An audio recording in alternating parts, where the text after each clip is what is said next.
Is it over?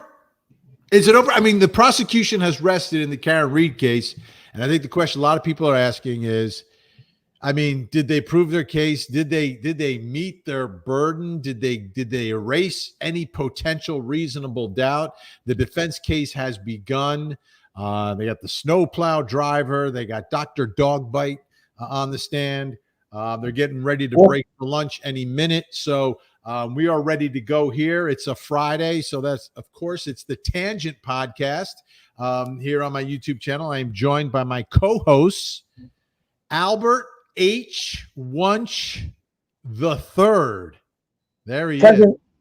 Present. And of course, the radio legend himself, Jonesy. The three of us first together in the biz on Court TV Morning Radio. And now we are reunited here, live streaming on Facebook, YouTube, Twitch, and X. Park your comments in there, your questions. Anything you want to talk about, whatever pops into your mind. But we're going to focus on KarenRead, obviously, and where we are in this case and whether or not it's really been proven. And this is an interesting one because unlike most cases, like the defense is putting on a case, but the defense case is really the damage that they attempted to make during the prosecution case. So I think you start there with the question of, is it over? Like did the prosecution get to where they needed to go, Al? Okay. Well, Ben, before we get there, if you don't mind, I would like to digress a little bit. Okay. Because today in New Jersey, we're celebrating. I need to digress. I mean, thank you. Today in New Jersey, we're celebrating Juneteenth. Okay. Wednesday, June 19th is the official federal holiday. New Jersey celebrates it on Friday. And I think there was some misconceptions as to what Juneteenth is. Juneteenth was a situation with regards to June of 1865 in Galveston, Texas. Now, Galveston, great song by Glenn Campbell, written by a dear friend of mine, Jimmy Webb. And I'm sorry? I know Jimmy. Jimmy, it's sweetheart. Just a really, really nice man. I met him because it was one of my quests to meet the man who wrote MacArthur Park. Okay, so that was something I needed to do, and unfortunately, I never met the singers of MacArthur Park, but I did get a chance to meet Jimmy Webb, and I interviewed Jimmy Webb. I worked with him at the House of Music, and I interviewed him. And when I interviewed him, his handler said, "Do not bring up MacArthur Park," because people voted it as like worst song ever. I brought it up and told him I thought it was the best song ever, and he was ingratiated by that and spoke in depth about it. I adored the song. I mean, whose version of MacArthur's Park was it? William Shatner's or Donna Summer? It wasn't William Shatner. No, it was William Shatner did one. He did it as like a. Oh, that's right. He did. He did his spoken word version. Richard Harris is the definitive version. Richard Harris is the definitive one. Richard Harris better than Donna Summers. Much better. I mean, you can't dance to Richard Harris's version. Richard Harris's version is the classic. Yeah, I mean, it goes without saying. But so what does that have to do with Juneteenth? And okay, well, I'm going to bring that up. I'm going to talk. Well, he wrote the song called Galveston, and it happened in Galveston, Texas. Okay, and Galveston is actually a very nice, a very, very strong anti-war song, but people think that Galveston was the last battle of the Civil War. It was not, okay? The last battle was actually in Texas, but it was the Battle of Palmito Ranch, okay, which had occurred prior to that. And, so just if you take a look from the game, the timeline, April 9th is the battle, the Appomattox Courthouse, the Army of Northern Virginia surrenders. April 15th, okay, is when Lincoln is assassinated. Interestingly enough, it was on a Good Friday. Also, interestingly enough, that's also the date that the Titanic would go down in 1912. Other than that, Mrs. Lincoln, how was the play? Yeah, rough day. The Battle of Palmito Ranch was May 12th to May 13th of 1865. But there were federal forces that were sent down into Texas in order to keep, order down there because of the fact that there were French irregulars and Mexican banditos and Native American Apaches that were dealing with some of the prior Confederate forces and causing trouble along the Rio Grande. So the Union forces go down there, and then they make a declaration. Okay, the declaration is General Order Number 3, which basically informed the slaves that they were no longer slaves and that they would now be compensated. Okay, so that they were going to be workers. But interestingly enough, they said to them, you have to stay at your plantations, at your farms, and at your jobs. You cannot leave them, but they have to pay you now. Okay, so General Order 3 was that aspect of it. Wow. So it's an interesting scenario that even though they were technically told about their freedom, they were not free to leave. And the order itself said that idleness will not be supported by this declaration. Now, they said that they wanted to teach the slaves down there and the now free men and women that the Emancipation Proclamation had occurred, and that occurred in 1863, January 1st, it came into effect. It was declared in September of 1862, right after the Battle of Sharpsburg. It was a Union victory and went forward. Interesting points, okay? The situation with regards to Battle of Palmito Ranch, last battle, full battle of the Civil War, the Confederates win. Okay, so the Confederates beat the Union Army at the last battle of the Civil War. So that's a little interesting point on that. With regards to a potential movie that could talk about that, I would say there's a movie called Major Dundee, okay, in which Richard Harris has a very, very prominent starring role, and Charlton Heston, and talks about Union and Confederate forces going into Mexico and meeting up with French irregular forces, as well as Mexicans, as well as former Confederates and Apache Indians. So, wait, Aaron Wilcuts wants to make a meme of Al saying banditos, and I just noticed you didn't say it again. Say it one more time. Banditos. There you go. Mexican banditos. So, and General Gordon Granger was the man who issued General Order 3. So, okay, let me ask you this though, Al, because I'm not in New Jersey anymore. Yeah, I have roots there, but if New Jersey is going to celebrate Juneteenth on June 21st, when is July 4th fall this year in New Jersey? I believe it's on the 4th. Yeah, well, you don't. No, Juneteenth is the 19th. That's when it is. Tell your governor to look at a calendar. Anyhow, can I throw this out there? The term Juneteenth is actually, it is a conglomeration of June and 19th. And you know what that's called, Vinny? When you do that, when you put two words like benefer and that kind of stuff, you know what that is called? What is that called? Portmanteau. Portmanteau. It's called a portmanteau. So that's a big vocabulary word for the day that we all get to teach out there. And this way here, you can take a look at your Funkin' Wagnalls. Portmanteau, a French word, which combines. So sorry to throw that out there, but that's what we call tangent. Look it up. So the first thing I wanted to talk about here in the case, because this is a significant, it's all about whether or not Karen Read's SUV struck John O'Keefe. And the physical evidence is really all related to the tail light, which is why I want to take a look at the broken tail light right now. I have, what do I got there? Let's just put it in pause here. So this is the broken tail light. Okay, so you get an idea of what it looks like from two different angles. This is official evidence photos that I have for you. So the prosecution is saying the tail light was broken to this extent when she struck John O'Keefe, which would have been 12:32 or so a.m. There is video of Karen Read leaving John O'Keefe's home later that morning I believe the 5 o'clock hour. There's ring video of her leaving where you see the back of the car.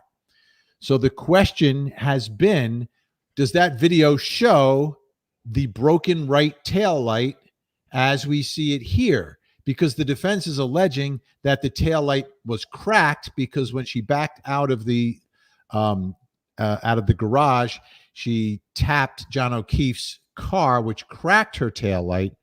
but it was not broken, that the trooper, Michael Proctor, ends up breaking it more and taking pieces of it after the fact and planting them at the scene of the crime. So the state of the tail light is crucial in the video. So I want to show you something, and I want everyone to take a closer look. I tried to do this as best I could to try to demonstrate what I'm talking about. So here now is another evidence photo from the Sally Port. You see the left tail light fully intact, right? That's what an intact tail light looks like. And you look on the right, that is the broken tail light. So the sort of part that's towards the middle that is on the hatchback is not broken and cracked off, but you can see the part that's round, begins to round around the right side of the car is in fact broken. Does all that make sense? It does make sense. Yes. Jonesy, does that make sense to you? Sure. Okay. So the next thing I'm going to show you are some still frames that are taken from that Ring video. Now, each one is different quality, different points. But as you look at it, look at that back right tail light, and you tell me if you believe it looks like it's broken as it is here. Okay. Is it consistent with what we're seeing here? Is it consistent with what we see here? Okay. So let's get to the first one, and we'll roll through them. I have three different ones that I grabbed. So here's one where I believe the brake lights are being administered, right? Like she's pulling out and she taps the brakes. Okay. Do you see any difference between the right and the left? No. No. Does it look cracked? No. I would think that you would see some white light coming through if it was cracked. Al? I agree. Right? It is tough to distinguish between the two sides. I mean, I see a little bit of a white, but I see it on both sides. Yeah. Right? I'm not seeing a difference. Right. I'm not seeing a difference. So, and again, what's important here is when we go back to this one, there is still a lot of red on the back, right? There's still a long strip of red. And then as you go around the corner, that's the part that's broken. And yeah, but that white would stand out. Because it looks like it's a pretty large amount of white. Yeah, it'd be, on the side. The brightness would stand out. Right? Okay, so I've got more. Let's review again. Here it is in the Sally Port. Now, that's with the brake lights. And now let's take a look at the next screen grab. This is sort of a slightly different angle. I turned it around a little bit. How does it look there? I don't see it there either. Well, I don't see it there either. I thought I did, but I don't. Fascinating, right? So a man sees what he wants to see and he disregards the rest. Is this an ink block test, or is this if you come into it with but Jones, you're not coming into it with any sort of prejudice. You're just calling it the way you see it. You're like an umpire. Yeah, a good umpire. That's hard to find these days. Yeah. Let's go to the videotape. All right, so let's take a look at one more.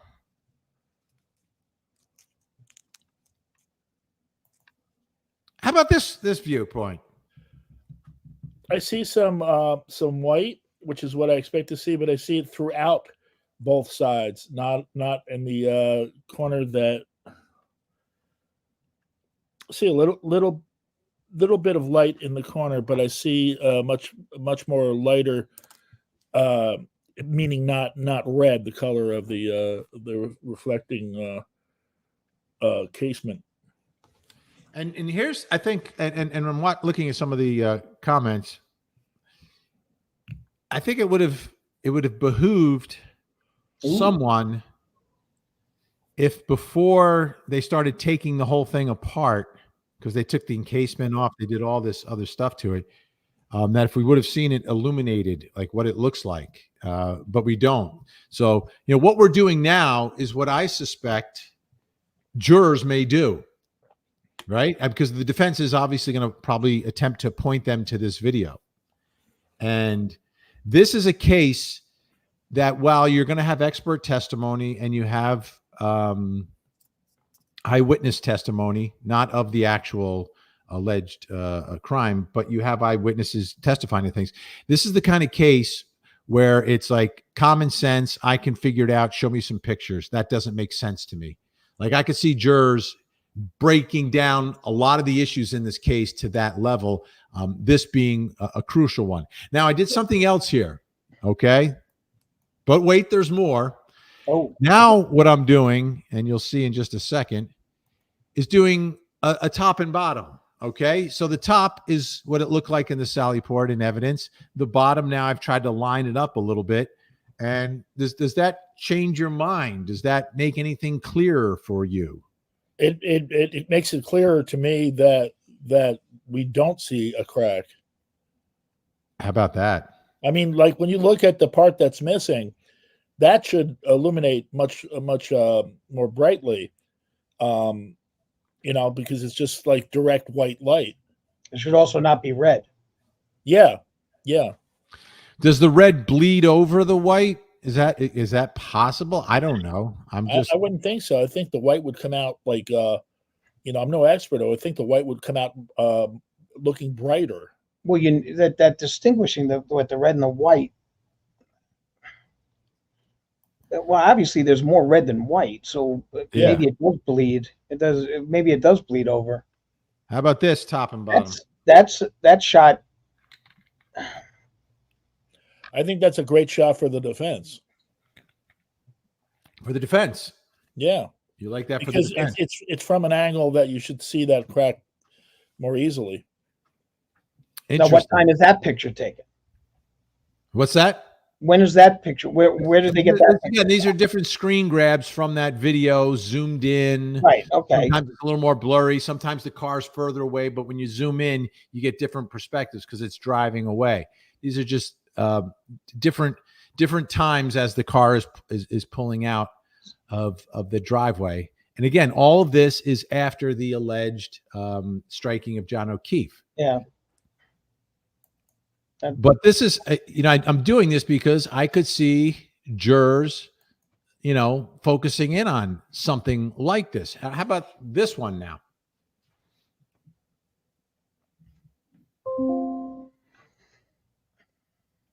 Well, if you look towards the right, I mean,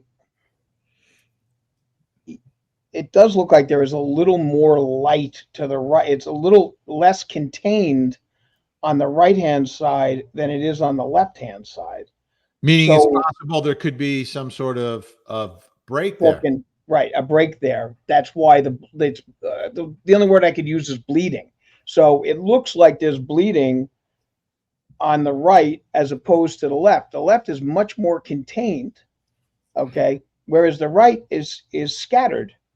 It's bleeding. It's obviously not contained. Obviously, there is something open that's enabling that to come out the way it is. Fascinating. I'm not seeing that, but I could be convinced of that if it's brought to my attention. If you had just asked me before Albert spoke, I would say I don't see a crack on that. But you could argue against it. I think that, if the jurors feel anything like me, they're going to feel like they're the investigator. It's going to like it's kind of going to invigorate them, Well, they're the finders of fact. I mean, that's the job of a jury. The jury is the one at the end of the case tells us what happened. The judge gives them the law. And then, after that, it's you put the law and the facts together, and then it's time to come up with a verdict. But this gives them the opportunity to play investigator. Like I'm the detective. Look at that. I don't see it. And they have so many evidence photos that they're going to look at, evidence videos. So they'll have what I'm showing you. The jury will have an opportunity to examine on their own. And this is a big fact. There's many like certain facts in the case that could be make it or break it, right? If a juror believes that the taillight is not damaged to the extent in the video that it is in the Sally Port, then the road to not guilty has literally been paved right there. Right. But if they don't think, if they're not sure, if they're wishy-washy, then they got to move on to other issues. But there's several issues in this case, like the 227 Google search. If you're convinced one way, it could be game over for the prosecution. If you believe that he never went inside the house that day, then it's game over for KarenRead, right? If he didn't go in the house, then there's no other reasonable explanation you can make for what happened to John O'Keefe. So there's several issues like that. But this is one where there's a level of physical, tangible evidence that you can look at and try to make a decision. Do you think there's enough here for a juror to say, oh, this is it, the taillight's not broken, there's no way I'm convicting her because I think, somebody did something with that taillight afterwards? Do you think I'm convinced that it's not broken in these shots. So what else am I to believe? Since that is my belief that it's not broken, then I've got to go with the defense. Look at that. But there's so many other factors, of course. But this is something I'm seeing with my eyes that I'm examining myself. Wait, but honestly, Josie, there is no other. Like if it's not broken, okay, then you stop right there. Yeah. You stop right there. You don't have to go to the text messages. You don't have to go to the phone calls. You don't have to go, to anything that was done. If it's not broken, that's what the state is putting their case on. That's what the state is saying is what caused his death. Would you stop right there if you thought you had them convinced that it wasn't broken? No, you can't. Stop your case. But your reasonable doubt is right there. Your reasonable doubt is right at that point. If you cannot demonstrate that light is broken after she allegedly hit him, then where the scratches come from? Where does this happen? Where is that? There's everything falls from that. That's the straw that stirs the drink, as they say. All right, let me test our examinations of visuals. Is that fan going clockwise or counterclockwise? I can't tell. It's going clockwise. It's supposed to go counterclockwise. Maybe it is counterclockwise. It's supposed to go counterclockwise in the summer months. In the winter months, it's supposed to go clockwise. I heard that on the news yesterday on how to keep cool because we're having a heat. You know how the news, the local news is when you have a heat wave, they have all these like silly advisement things. Okay. So they're in a break right now. They just took their lunch, so we should have a bunch of folks piling in here. So going back to this, to me, this is a big issue. This is a big issue in the case. This is a potential win for the defense. I don't think you could look at this and interpret it as a win for the prosecution. I think, though, you could look at it, especially this one, and say, well, I'm looking at this one and it looks like that corner doesn't have red. Like, has this been presented to the jury yet? What's that? Has this been presented to the jury yet? Oh, yeah, it's been published to the jury. They have, the defense is simply going to point out, like, take a look. Oh, yeah. Yeah. Okay. And in their closing argument, it's the time, you put everything together. Some of the jurors may have noticed that themselves already. Yeah, they may have. This is one of the things that I think has a lot of traction online because people are looking at it and arguing opposite things. Can you believe that? Like we're all humans, right? Yeah. There's very little, there's some level of difference between us, but we all can look with our own eyes and see something different. Of all the photos, to me, this is the one that I believe is the best for the prosecution. I agree. That's why I couldn't figure out why Jonesy said it was good for the defense.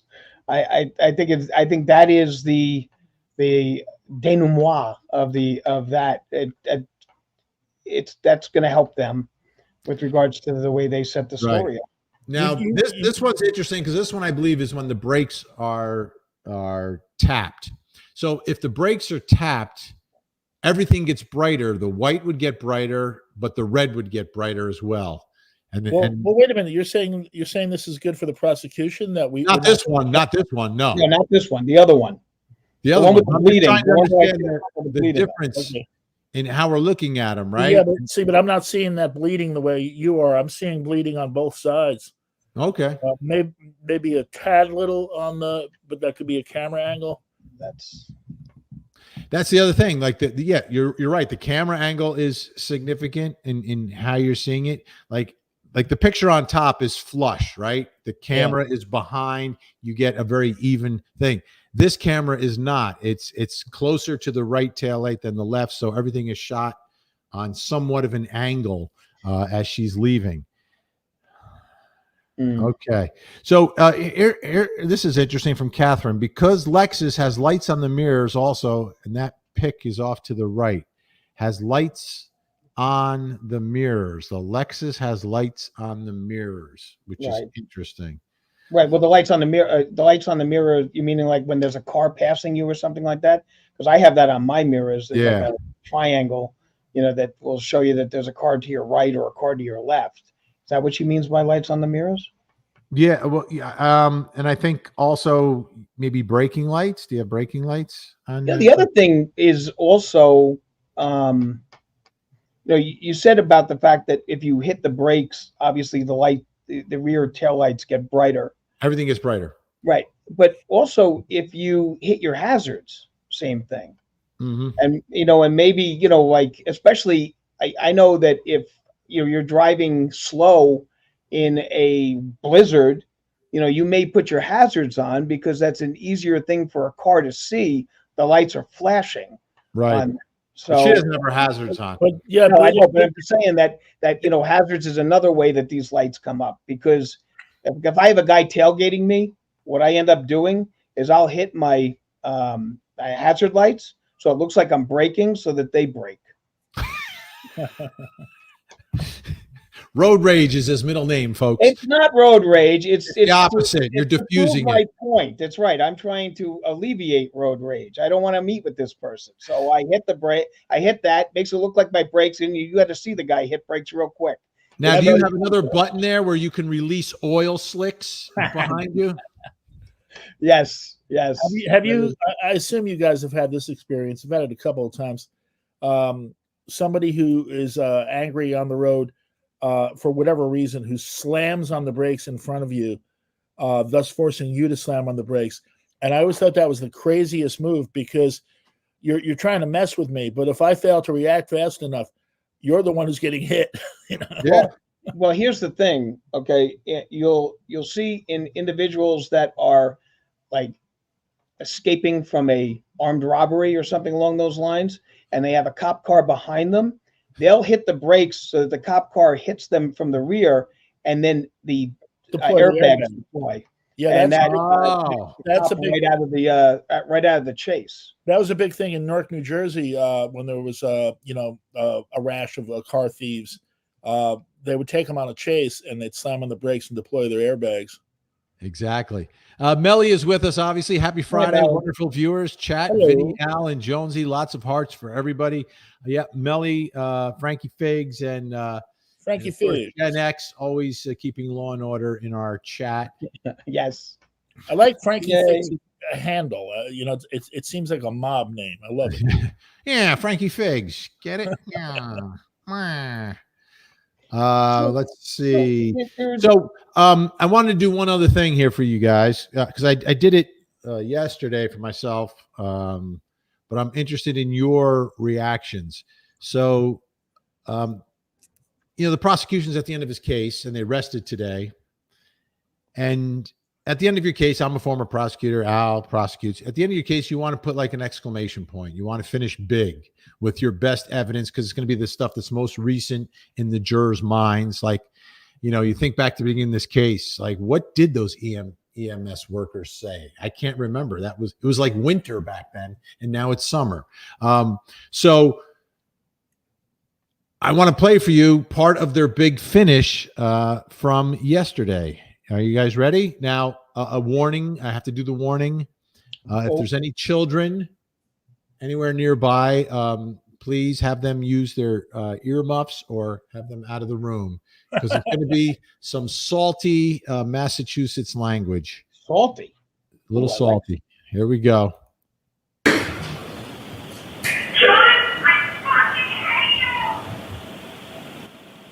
Now, remember, all these statements are made allegedly after the alleged incident. Okay. It begins at 12:37. Prosecutors have it happening around 12:32. 12:59. John, I'm here with your fucking kids. Nobody knows what the fuck you are, you fucking pervert. 1:11 a.m. Yeah, it's 1 in the morning. I'm with your fucking niece and nephew. You fucking pervert. You're a fucking pervert. 1:18 a.m. John, I'm going home. I cannot babysit your niece. I need to go home. You are fucking using me right now. You're fucking another girl. He's sleeping next to me. You're a fucking loser. Fuck yourself. 5:23 a.m.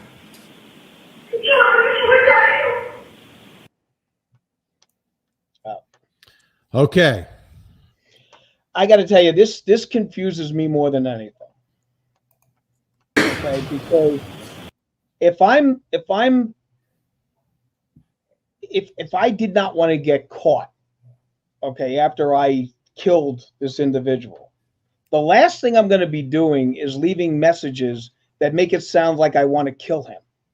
Okay, I would be leaving messages like, "John, are you there, buddy? Where are you? Oh, we miss you. I'm here with your niece and your nephew, and we're just wondering where you are." And you're like, you would set these phony messages up that there is nothing, nothing wrong in the world. Everything is great. And maybe you're just out with some friends, or maybe you're out contemplating the snow. But to do what is now she did in this case, I mean, it confuses the hell out of me. I just don't understand how what she was thinking to be throwing those messages on. And I could see now how, like, the prosecution saying, "Ha ha," but isn't it only aha if it's before it happens? Yeah, if it's before it happens, it's definitely aha. This paints her as somebody who has hatred for him and is very, very angry. But the fact that she did it afterwards, like, it plays to both sides, really. In my opinion, it shows that she's angry and she has hatred towards him, but apparently she supposedly thinks he's alive out there someplace. But that's just the odd thing about it is that if you're the one who killed him, the last thing you're going to be doing is on the phone saying, "I want to kill you," or "Go F yourself," and this, that, the other thing, and I hope you die, and the whole 9 yards. You would, to throw the scent off, you would be going like, "Are you there? We've got the hot cocoa and waiting for you. Can't wait till you get here." It'd be really nice. Here's the other part. After you hear this, do you have a different opinion about KarenRead?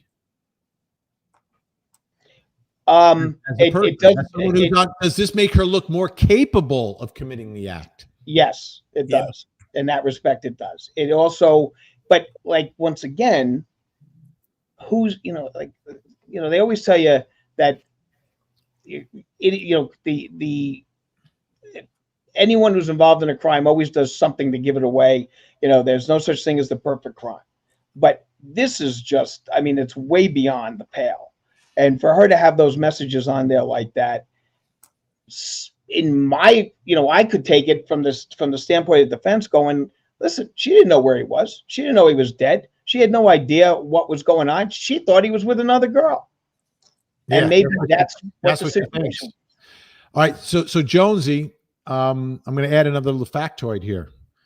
She leaves these messages, but she also calls him about 50 times. What does that tell you? Well, it tells me either she's setting up setting up a defense to say that, like, you know, I was calling him because I thought he was alive. I called him 50 times. I was worried about him. So, I mean, I can go either way also. Is she doing it intentionally to throw us off the scent, or is she doing it because where the hell are you? There's a blizzard out there and I'm worried. I think you have to put them together, right? You can't look like if it was just calling 50 times without the voicemail. Plus, there's text messages that are pretty rough too, that are much more consistent with the voicemail messages. If it's just 50 calls, you don't know why she's calling, but because of the text messages and because of this, I think you get a sense of her state of mind at the time. And it can be a combination. To me, I hear rage. So it's like rage and desperate to speak with him because she wants to yell at him. Right. And she believes that he's with someone. It doesn't show me any level of consciousness of guilt. It's the opposite of consciousness of guilt at this point. Although it does show sort of her state of inebriation, I think. Yeah. Well, that's. And again, I'm not an expert on this, but it's the combination. And I've been using this term on television a lot in some of the pieces that I've put together at the beginning of the show, which is it's an allegation of like alcohol fueled rage, right? It's the combination. She's angry and it seems like it's being amplified. And she was drinking that night. People cannot argue that she wasn't drinking that night. The blood alcohol says she was drinking that night. I mean, every indication is that she's drinking. So this is an expert observation, but a personal observation. I've always found that a person who is in a rage and angry when they're drunk, the drinking is not an excuse for it. It's just bringing out the real them.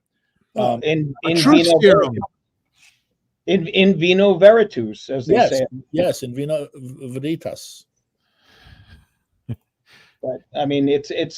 I learned that from Tombstone, by the way. There's a great Latin scene in Tombstone between Johnny Ringo and Val Kilmer's character, and they go back and forth in Latin, and they don't tell you what they're saying or anything. But if you Google it, if you Google anything in this world, there's always some nut job who did the research before you. It gives you the translation of it, and it's great dialogue. And one of the things is in vino veritas. 2 years of Latin at Don Bosco High School. There you go. Ringa. Vinny needs to testify. Testify, Vinny. Testify, Vinny. But you know,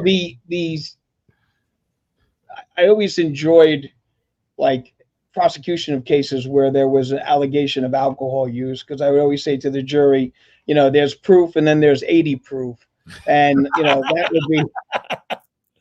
That would be the way to like discredit someone who was intoxicated as to what their remembrance of was the event and everything else. And ladies and gentlemen, there's proof, and then there's 80 proof. And it would go forward along those lines.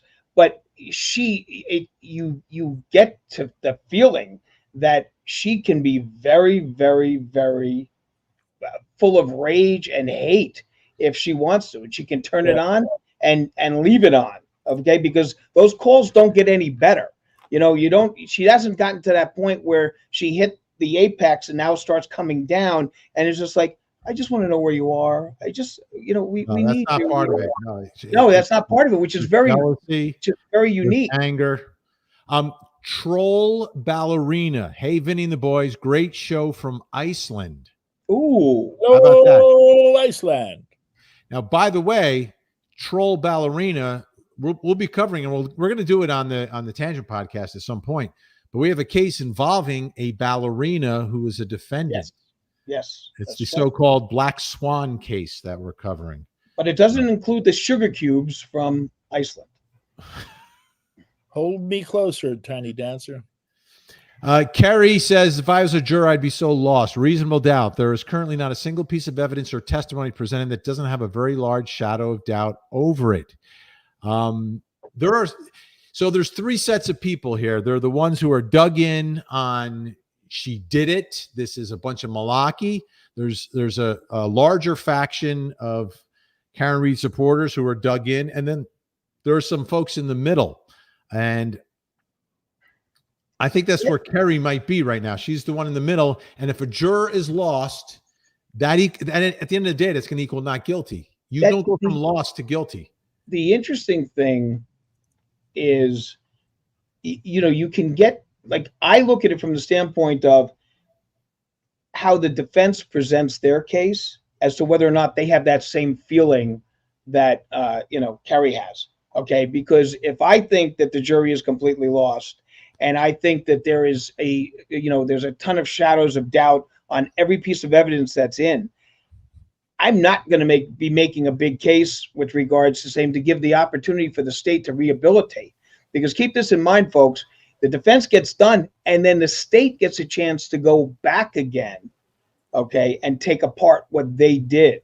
So you may not want to have that opportunity to give the state the opportunity to rehabilitate something that was a problem in the case that the jurors were already doubting on, may end up totally clear by the time the prosecution gets done in their rehabilitation. Right. So sometimes less is more. Gen X, jumping on what you taught us all, Jonesy, they've got it the wrong way. No wonder it's hot as wow, like super hot inside there. I don't. She's talking about the courtroom. Yeah, she's talking about the courtroom, I believe, because you've got the fan spinning the wrong way. My biggest fan. Oh, the fan. Okay, I see. The fan. Yeah. Well, that's not the fan. Is that the fan in the court? No, that's not the fan in the courtroom, is it? Yes, it is. That's where the camera goes when they're not like live. Oh, that's right. Okay, because like I see it in black and white. That's why I'm like looking at it, going like I didn't know if that was one of our background photos that we use. Yeah, I think they do that to give the room some privacy when they're not on the air. And what's interesting, in most of the cases that we have, when the court is not in session, our camera usually goes to like the courtroom seal or something. The crest, right?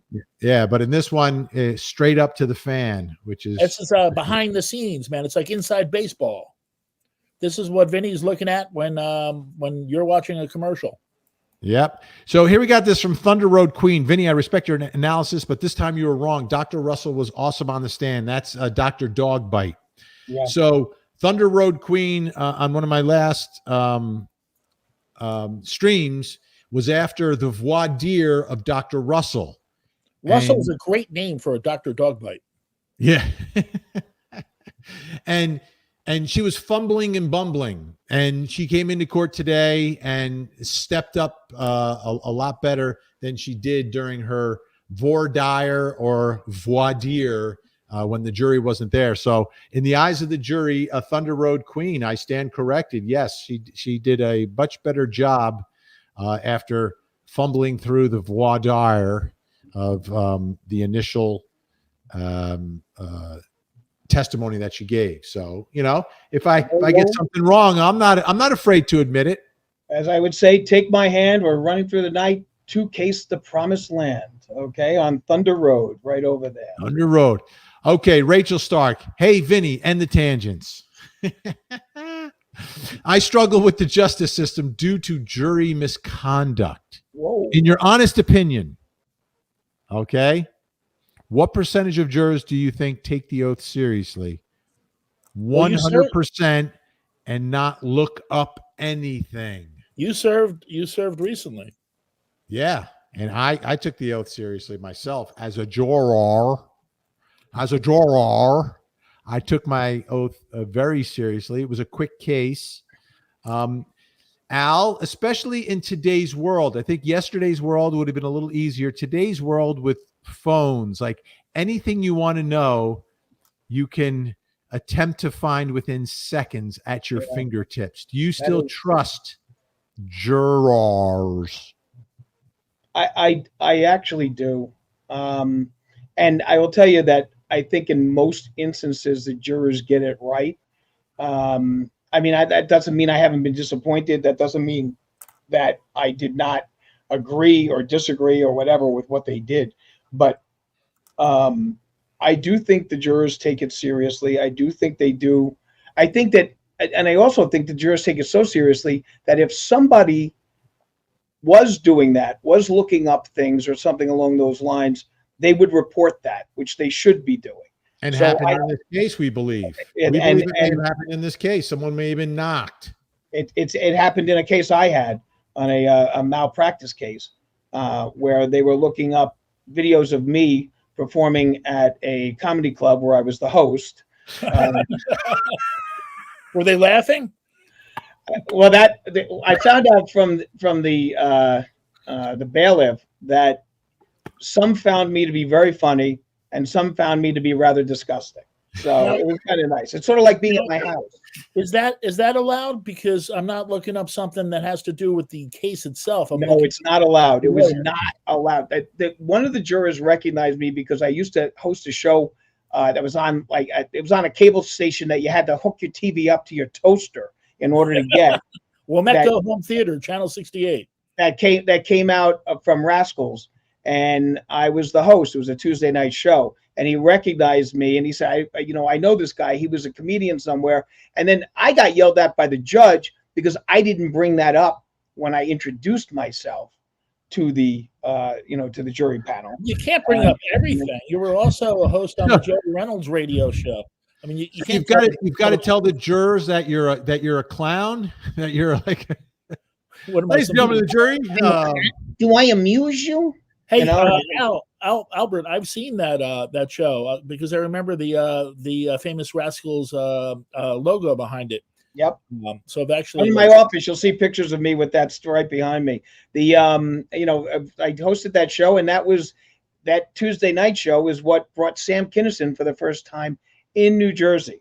I saw And Sam Kinison at Rascals. They did a documentary about his first appearance, and you can hear me introducing him. You don't see me, but you can hear my voice introducing. So I was there probably when you introduced him because I did see him at Rascals. I was there every Tuesday. So it was a show that they were watching it. I worked blue, ladies and gentlemen. And that means I use nasty words, dirty words, things along those lines. And so some of the people were offended by it. Some of the people thought I was hilarious.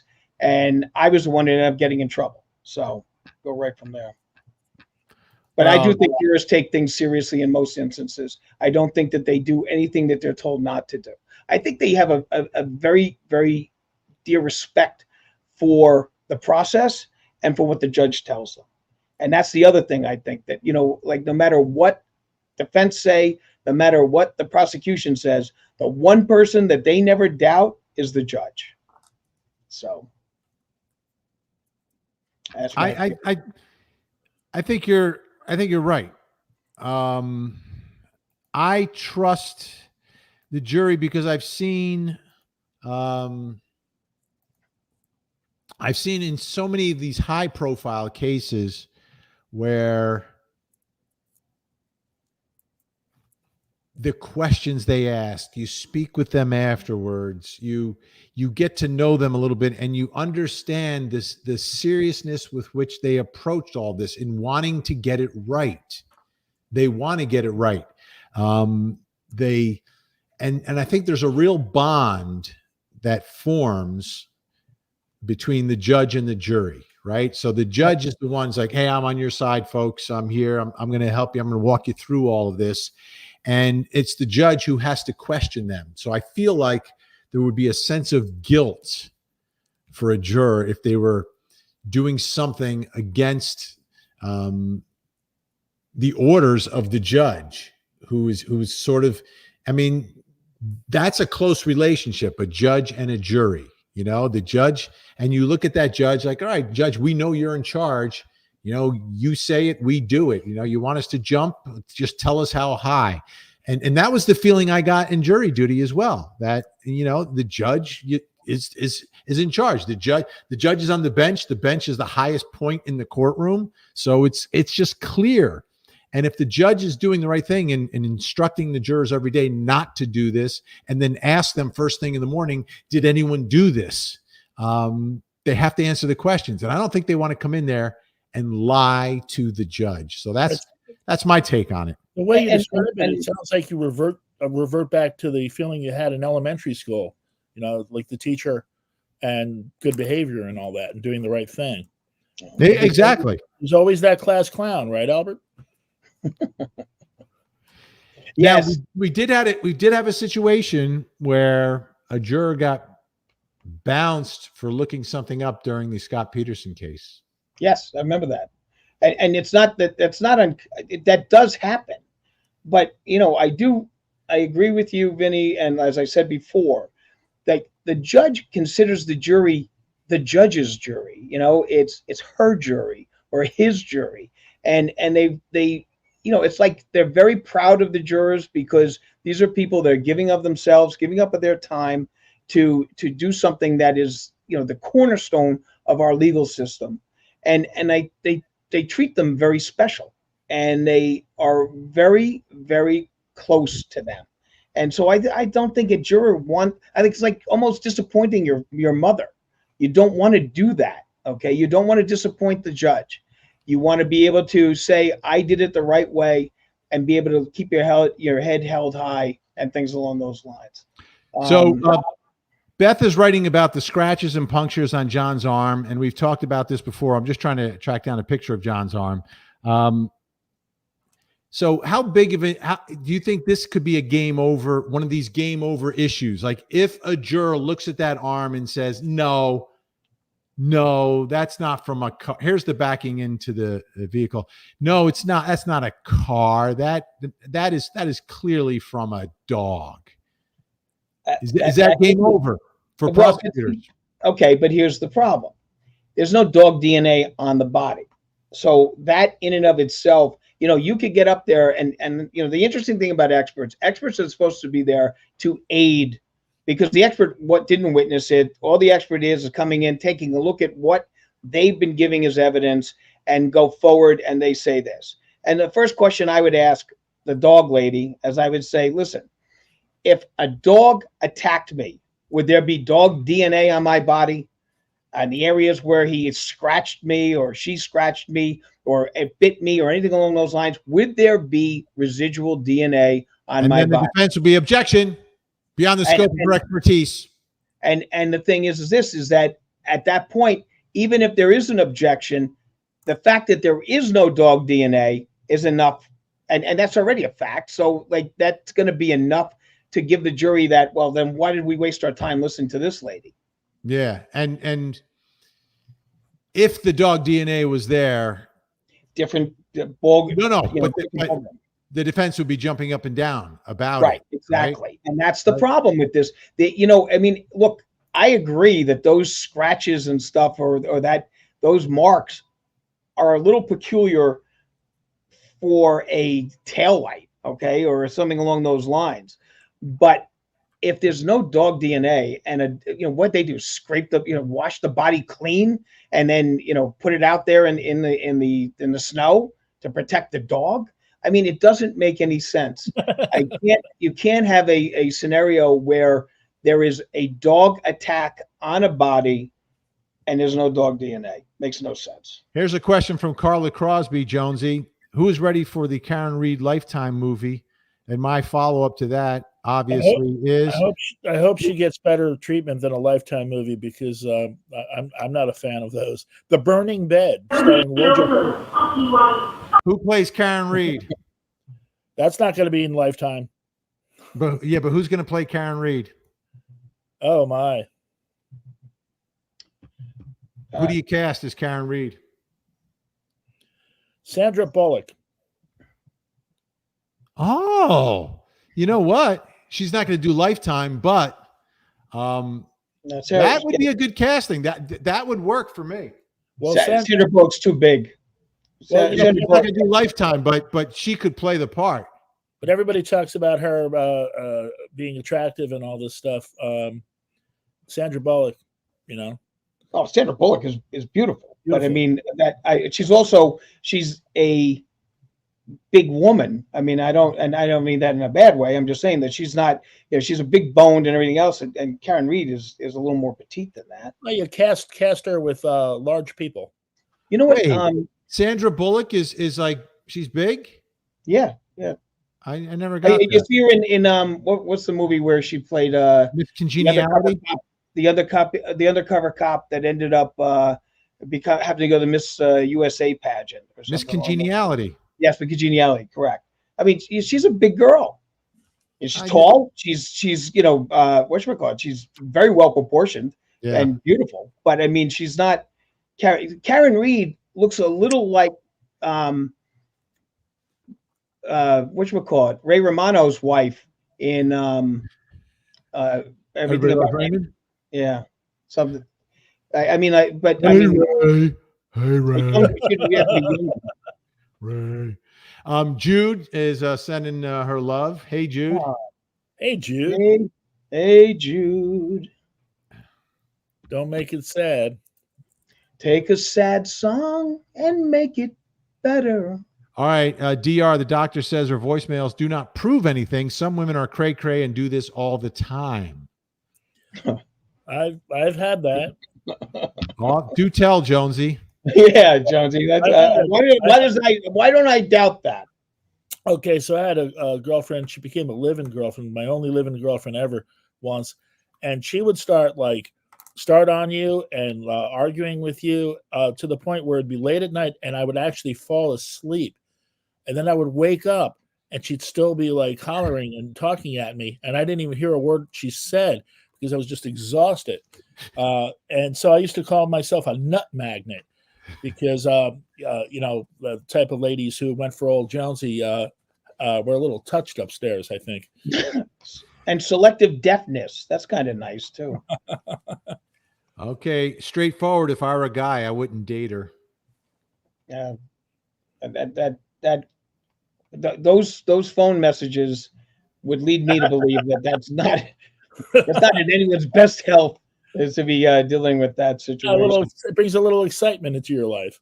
Then I remember a phrase, hell hath no fury like a woman scorned. All right, give me a break, Albert H. Oh, sorry. KR was hammered. She backed into him, did not think she hit him, much less left him to die. Why does everyone attack me? Okay, let's go on something here, okay?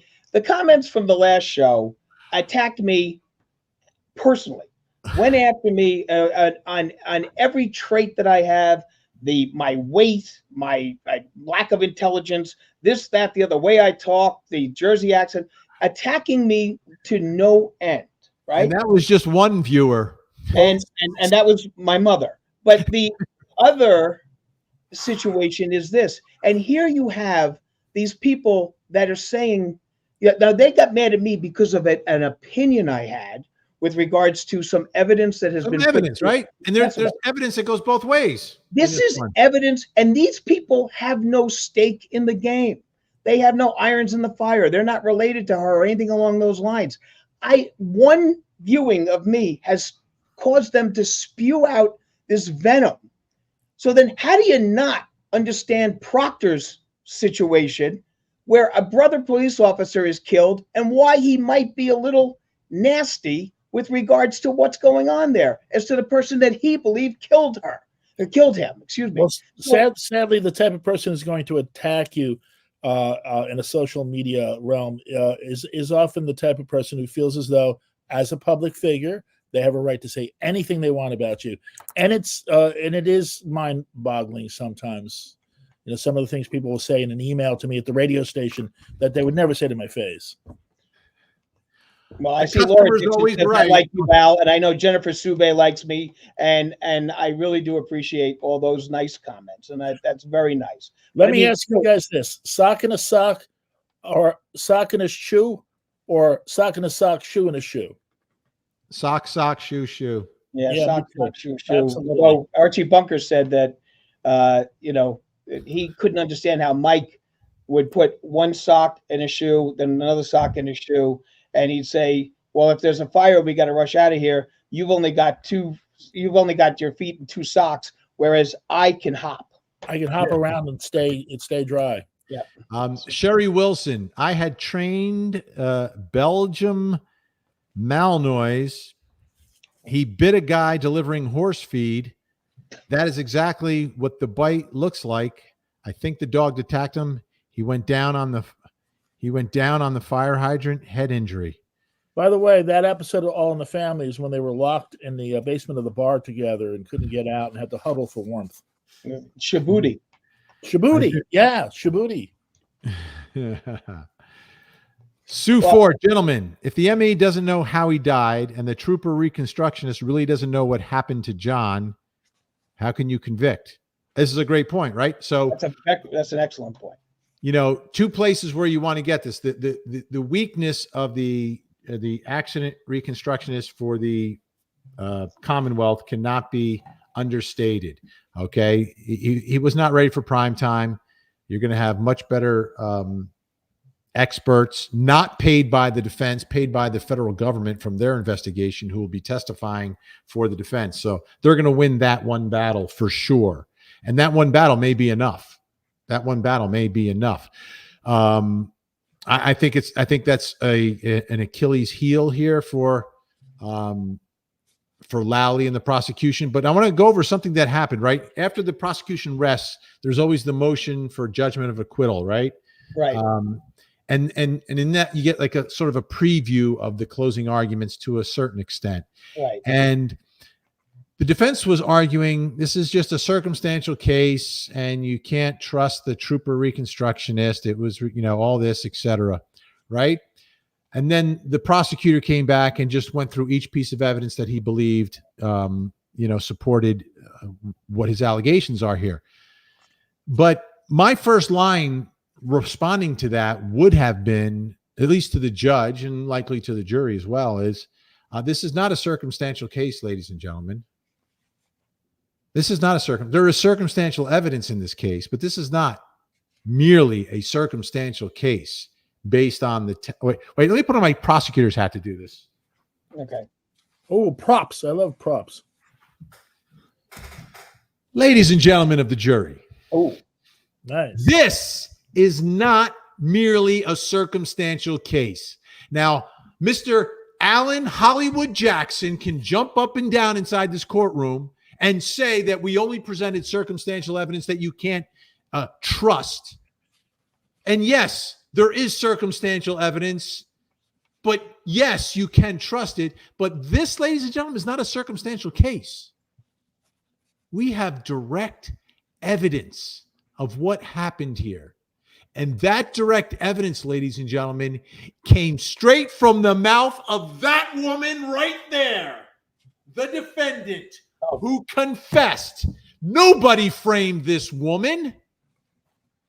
When was the first time that anyone connected her to what happened to John O'Keefe? When she, ladies and gentlemen, confessed and said what? I hit him, I hit him, I hit him. very, very good. Very good. But you know what, though, Vin? I don't know if I would have too much. I wouldn't have wasted that on the motion. Save it for the end. Right. Because first of all, the jury's not there. Right. Okay? So you got to remember that the jury's not there. So who you're playing to. The judge is not going to grant that motion by any stretch of the imagination. In my entire career, over probably close to 500 cases that I have been involved with, I've had a judge make that directed verdict 3 times. Okay. I've made that motion probably 400 times. So it's certainly not a thing that is going to, you would want to waste that. That is the perfect closing to go I think that's forward. what they need to do. I think that's what they need to. Now, obviously, the defense is going to argue it wasn't a confession, and they're going to go through that piece by piece on the top. But the prosecution, in the evidence that they believe in, they're not presenting a case that is merely circumstantial. Now, there's not an eyewitness to what happened, but they don't have that form of direct evidence, but the form of direct evidence that they believe they have. Now, you have to believe the witnesses who heard the confession, 4 of them who testified to it. If you believe or don't believe them, then there is no direct evidence. Right. But Wouldn't you go with the standard circumstantial evidence is evidence? If you go to sleep and there's no snow on the ground and you wake up in the morning and there's snow on the ground, but it's not snowing, you can surmise that it snowed. Oh, Once again, absolutely. you're not doing that. You don't have to do that dog and pony show to a judge. Okay, we're only talking about Jonesy, a motion for a directed verdict that is basically done in every trial, that the state has not put forth a prima facie case with regards to the evidence that has been set forth, and therefore you must put a verdict in the direction of the defendant and find her not guilty. Okay, that's Go ahead, ruin not. our fun. Well, I'm Right. sorry. Go So, ahead, you know- ruin our fun when we're trying to pretend we're prosecutors. So Jude says reasonable doubt, not sure about not guilty yet. But if you find reasonable doubt, Then you're done. it is not guilty. That's the way the system works. So if you have a It's reasonable over, doubt Johnny. about any element of the crime, it's not guilty. Period. That's right. End of story. It's over, Johnny. At that point. It's not over until I say it's over. Now let me ask you this, because we're going about is it over? If the jury believes that that was a confession, then it's over, right? No, not necessarily. Okay. Well, she'll be guilty of something, whether it's the top charge or a lesser included. Well, let's Vin. Okay, You're saying a false confession? Is that what you're saying here? Let's It's not go from an to interrogation. It's just a statement that she allegedly made. okay, but let's go to my cousin Vinny. All right, and then you shot the clerk. I shot the clerk. You shot the clerk. I shot the clerk. Okay, so it was incredulous. He didn't believe it.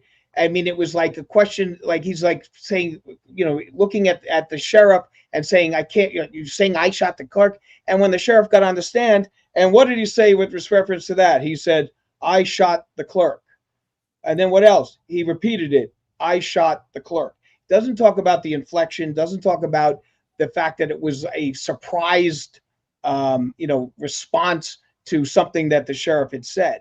So, the fact that there is a confession there, I know it's not an interrogation, and I agree with you on that, but you can say that she was, stressed out. She was upset. She's blaming herself for the death of her boyfriend. You could play that off, and maybe that's why she might have to take the stand. A friend of mine and I were just talking about the Durst thing, with the documentary, with the I killed her, Right.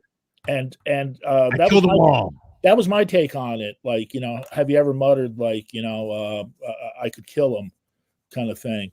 Obviously that isn't what he was saying, but that's my take on a situation like that. So you make a good point, Al. It's the inflection, and was it said as a statement, or was it said as a yeah, I killed him, right? Yeah. Sure. Or I hit him. And did the witnesses change their testimony regarding what she said? Was it, did I hit him versus I hit him? So there's definite room for the defense to undermine that. But if the jury believes it's a confession, I think it's a big problem. If the jury believes it. Again, this is presuming the jury believes it.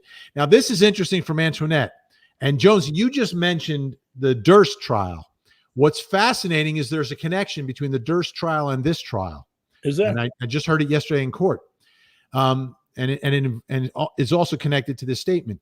The dog bite doctor was speaking with the prosecutor from the Durst case and mentioned to the prosecutor from the Durst case, and then they started talking about this case, and she said, oh yeah, I could help out there. And the prosecutor from the Durst case is good friends with Alan Jackson, who's the defense attorney in this case, because he used to prosecute with him in LA.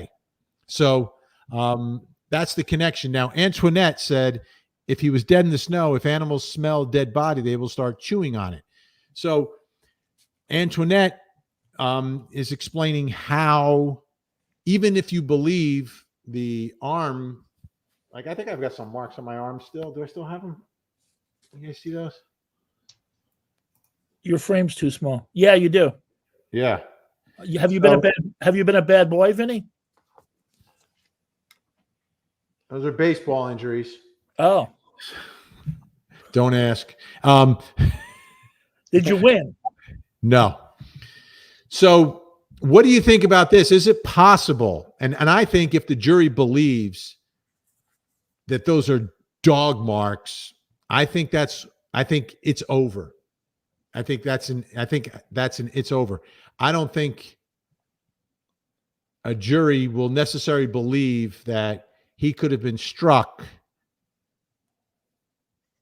on the ground and then an animal comes across him and makes those marks completely unrelated to how he ended up on the ground. Yeah, but How do you there's get no around DNA. the lack of dog DNA? Yeah. Yeah, there's no DNA. I mean, I think Dr. that's a Russell big Terrier problem. said so. Could have been a coyote. Well, but a Is coyote's there going to have any some form of. DNA? They found pig DNA from eating, whatchamacallit, potato skins from bacon. So I mean, if the coyote is eating him, that's also a form of a canine. There would certainly be some sort of DNA on that. You've just ruined bacon for me to think of the fact that there's still DNA on a slice of bacon. It ruins it for me, man. And that's one of the best foods ever. Yeah. I'm not saying don't eat it. I know, Yeah. but just the idea that there's still DNA of a living creature. Oh my. I hate to tell you that you eat a lot of living creatures. I know. I like not to think about it. Yeah. I apologize. I apologize to America for bringing up that if you eat something, there's DNA that is left over. I just never thought about it, It's fascinating. So let's blame this doctor. She's the one that screwed us up on this. Dr. Russell Terrier? Yes, Dr. Russell Terrier. Echo GL just reminding everyone, keep it classy, no personal attacks, and please don't personally attack Al. Yeah, please. Okay. Boston Girl 76. This trial is set up all over the place. Lots of alcohol involved in this case. Fiery personalities, vicious jealousy, dogs, incompetence, a lot of lies. That's reasonable doubt right there. If you kind of put that all together. It's either that or Knots Landing. Thank you to the cyber nurse. Yay. Thank Thank you, cyber nurse. Wait a minute. We have a special Gene Politano. Ooh. Now, this is interesting. Could it be a relative of mine? Possibly, because my grandfather is the one who extracted the O from our name because he had 5 children and no job. He got rid of the O, and guess what he replaced it with? Another kid? A job. Oh, a job. Okay. Yeah. Oh, really? He comes in for an interview, and the guy interviewing him says, Politan, what kind of name is that? Wow. My grandfather says, what difference does it make? I can do the job. Boom, put him right in his place. Wow. Got the job. I thought most of the time that was done by Ellis Island and stuff like that. Yeah. No. He did. It was self-inflicted. And by the way, he got the job. And you know what his job was? You're speaking of meat. No, he worked in a slaughterhouse. There you go. Weren't you the one that told me never visit the sausage factory? Yeah. Well, yeah, he worked there. So here's what Gene Politano has to say. Impossible to get a guilty verdict between no evidence, Trooper Paul theory of hit in the arm twirled, Proctor's gross misconduct, Lally saying hit at 12:45, Garino proves Karen hit John's Wi-Fi at 12:36. It's over. The prosecutors have a huge timeline problem. They've got a problem with their expert trying to explain how this could have happened. And then you've got the lead investigator, this guy right here, Trooper Proctor, who clearly played as a villain in all of this and was disgraced in all of this. And it was shocking and everything else that came out from his text messages. So you put those together, I could understand. This is a case, and it's not every case on Court TV. This is a case where I could understand a jury coming back and saying not guilty. If you have a lead investigator who did the things that this man did, I could clearly understand how they could get there. Yeah, no doubt about that. I mean, look, this case, I've said from the beginning, you've got to wait till everything is done, and then we can take a look from there. And I'll be interested to see if Karen takes a stand, and And what's funny is I love how she qualifies it. I want to take the stand, but it's up to my attorneys. They're the ones that make that decision. No, that's not true. You make that decision. And in fact, it's always asked if that is your decision to not take the stand. The judge is going to get her to say that out of the presence of the jury, but that will be said that it's her decision not to get up there. So it is her decision ultimately, but you should listen to your attorney. So She'll be listening to her attorneys for sure. All right, Paula wants to know, Al. Yeah. Are you leaning one way or another? No. If so, which way are you leaning? No, not leaning one way or another. I do think that that the state had some problems with the case, not enough to not be able to get past the directed verdict. I want to see what the defense has to do, and then I want to see the cherry on the top of the sundae, which is the rebuttal witnesses that the state's going to be bringing in to deal with the issues that were brought up by defense. I also want to see if she's going to testify. I'm not going to use that against her, but I'm going to use. I'd be very curious to see how she can explain certain aspects of her behavior that evening. Do either of you gentlemen know what a black and white sundae is? Yeah, black and white sundae. Yeah, sure. Because I ordered one at a Carvel once, and the clerk just looked at me and didn't understand. It's vanilla ice cream with chocolate syrup. Yes. That's pretty straightforward. And this is interesting from Troll Ballerina. Oh. Al, I got tipsy with Bjork at an after party once, and we ended up going jogging together wearing rubber boots we found somewhere. Don't ask. and Troll, I will tell you, Troll Ballerina, I will tell you this. I hung out with her backstage, and my friend ended up dating her, who was the quarterback of the football team at Fairfield University, and my roommate, his name is Greg, he's now an orthopedic surgeon, dated her for a little while when she was in New York. We were at a anti-fur concert where they were one of the acts, and the other main act was the psychedelic furs. So I was just going to bring up the psychedelic furs when you said anti-fur. I had an experience also hanging out. I mean, she is just tiny. So Bjork is a girl, is what you're saying? Yes. Okay, I just want to make sure. I don't know Bjork. You don't know who Bjork is? I mean, she's she was the lead singer of the Sugar Cubes. Yeah. So White Claw wants more Springsteen references, please. And Al, I think you're closest to Springsteen, right? You're buddies with Southside Johnny? I am now back on speaking terms with Southside Johnny. Yes, I'm actually close pals with Southside. We go to the racetrack and do things. Go to dinner at a little Italian place nearby. Southside. When I moved to Asbury Park, I used to interview him. He said he kept running into me and saying, "Why don't you call me?" And I figured like he's just being nice, right? But he was serious. I can't figure out why such a star wants to hang out with old Jonesy, but I think it's because I never bring up the word Bruce unless he does. Maureen McDermott. Hey, Vin, are you coming back to Dedham for the closing arguments? That's still up in the air. I'm busy right now shooting season 2 of Accomplice to Murder, which is my Sunday night show at 8:00. Excellent series. Thank you. And I got to see how the timing is going to work. It looks like it'll likely be the middle of next week, closing arguments. It's a game time call. We also have a lot of people on vacation at Court TV right now. This is such a long trial. Does Reed have deep pockets?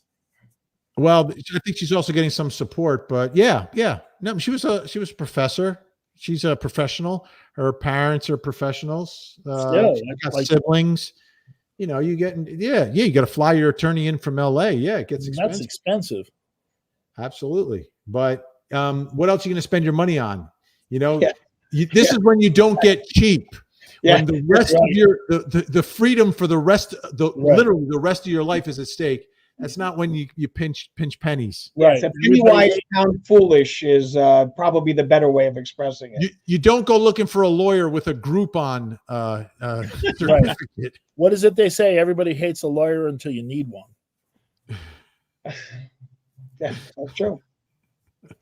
And you're right. You can't try to skip. But sometimes on a case with this kind of exposure, attorneys will be a little more forgiving with regards to fees and things along those lines, because they can get book rights out of it and things, and something else, movies or anything down the line, as we've discussed before.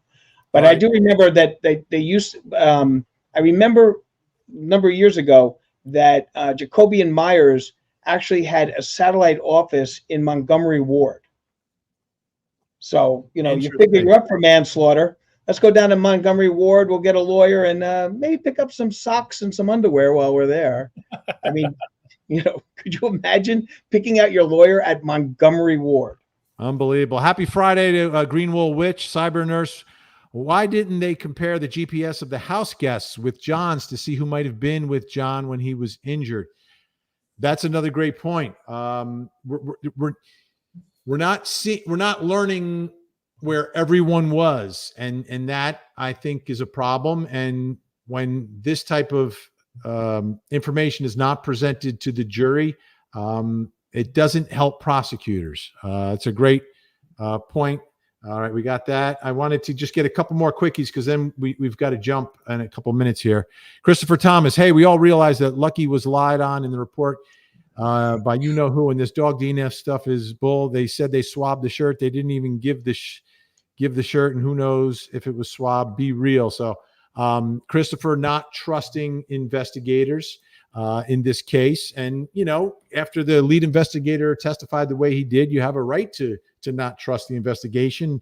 And if the jury is thinking the same way, that's a big problem for prosecutors in this one. At a minimum, it was sloppy and unprofessional at times. And I think you're entitled as a juror, if you feel the investigation is sloppy and unprofessional, to hold the Commonwealth accountable. Thunder Road Queen, I just got a summons for jury duty in the mail. Suggestions if I'm selected. Do I stop reading local Kansas news? It's likely not going to be a high-profile case, but any suggestions there, Al? Just very quickly in like 10 seconds. All you got to do is just listen to what the judge tells you. You can do, and what you can't do. Just wait till you get there. They'll tell you. All right, Albatross. Karen's an emotional person. Hey, I have to run in like 2 minutes here, so I'm just trying to run through some of these. Karen's an emotional person. Teams means her confession was emotions talking out loud, and that's all. So it's not that it is a false confession based upon her emotional state, which was, you listen, she was hysterical. Blue, there was one problem with Karen asking if she hit him. She herself said she saw him go in, so if she did, she wouldn't have asked if she hit him. Great point from Blue, showing some level of inconsistency in statements and alleged statements in this. Judy Ron, the Canton PD, Mass State Police are an embarrassment, using a leaf blower to clear snow and red Solo cups for snow and blood collection. I've never seen anything like this. KarenRead, not guilty. That's Judy Ron, who I believe is former NYPD. So, and make sure you subscribe to Judy Ron. It's got a great channel. And we finish with June. Should Lally have accepted dismissal? I know it's hypothetical, but what if Karen were a man? Do we have a double standard? Deb LaFave, is she the epitome of fight against corruption? Deb LaFave was the one who was determined to be too hot for jail by the judge. And instead, Matt Lauer went to her house to interview her when she was on house arrest. Unbelievable. I had that same problem then. Same problem. Too hot for jail. Yeah. So we had to rush to the end today because, my witching hour is coming up. But I want to thank both you guys. Any final words, Al? 15 seconds. Jonesy, 15 seconds. Nope. Leave your cake out in the rain. And be nice. Remember, we're all humans. Don't leave your cake out in the rain. Oh. Don't leave your cake. All right. And what I'm going to leave you with is last week we had a tie. It was too close to call. So I'm going to let you listen to it one more time. The Weezer Groove. Folks, thanks so much for watching. We'll see you next time here on the Tangent Podcast. I'm Vinny Politan for Al Wunsch and Jonesy. Say goodbye, Jonesy. Goodbye, Jonesy.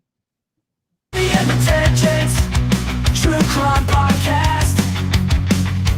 Vinny has the blue eyes, I'm Christ the jokes. Jonesy stays behind the shades, entertaining all the folks. It's Vinny and the Tangents.